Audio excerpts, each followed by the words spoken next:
Assalomu alaykum barliq Uyg'ur qarindoshlarım.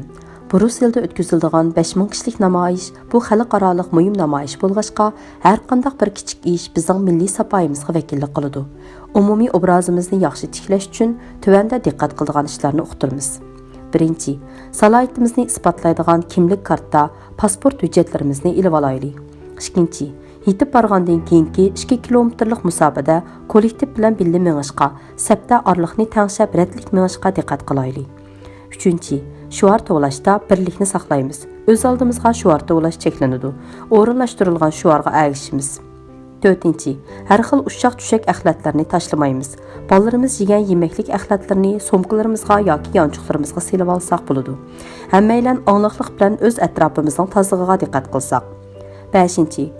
Telefonimizni chiqarib rasm tortish qat'iy cheklanadi. 6. O'z oldimizga turmay Gollandiya bayrog'i ostidagi shahar-shaharlar bo'yicha bir yerda turish talab qilindi.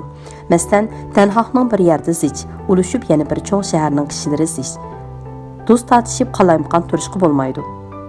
7. Namoyishga vaqtida kelishga kaporatlik qilishimiz kerak. Qatnash qistonchiligi, mashina to'xtatish qatorliq omillarni ko'zda tutib, mo'ljaldan balduroq yo'lga chiqaylik. 8. Milliy kiyimlarimizni kiyishni va oy yulduzli ko'k sharpamizni taqashni unutmaylik.